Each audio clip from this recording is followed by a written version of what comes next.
бозии марказии даври охирини лигаи якуми футболи мамлакат ин дидори дастаҳои Равшани Зафаробод ва ҳосилоти ноҳияи Фархор ба ҳисоб мерафт, зеро тақдири охиринро хат ба лигаи олӣ маҳз дар ҳамин вохӯрӣ ҳал шуд. барои тамошои ин бозии ҷолибу диданӣ мухлисон аз тамоми гӯшаву канори мамлакат ҷамъ омада буданд. бо вуҷуди кӯшишу талошҳои зиёд ва имкониятҳои зиёди голзанӣ ҷонибон натавонистанд ҳисобро дар қисмати аввал боз намоянд. дар нимаи дуюми бозии саҳитараш дар дақиқаи 46-ум Умед Одинаев тавонист дарвозаи ҳосилотро рахна намуда дастаашро ба пеш барорад.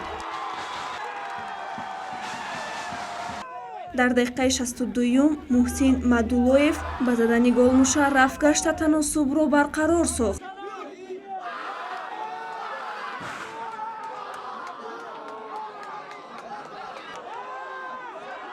голи пирӯзиовари бошгоҳи Равшани Зафарободро бахтовар Зокиров дар дақиқаи 76-ум ба самар расонид.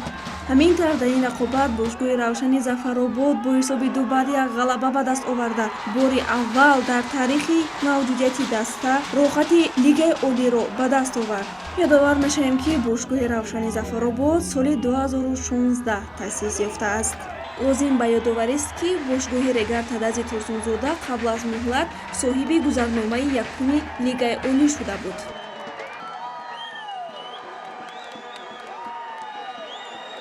Спасибо большое за поздравления. Прежде всего, конечно, очень такая важная игра была. Давлел сильно очень результат. Из-за этого было волнение. В принципе, по игре полностью преимущество было на нашей стороне. Из-за того, что результат давлел, отсюда было волнение, и в концовке не получалось у нас. А так, хочу еще раз поздравить команду Равшан Зафаробод и себя, и спасибо ребятам, спасибо всему руководству, и кто окружает этот клуб, спасибо болельщикам за поддержку, за такой исторический момент, то, что Равшан Зафаробод первый раз в своей истории выходит в высшую лигу. чунин бозиҳо мисли финал аст ва шумо дидед, шоҳиди ол будед ки дар ин бозӣ хеле мо меҳнат кардем, мушкилиҳо буд, мушкилиҳоро мо паси сар кардем ва мо ба мақсади худ расидем.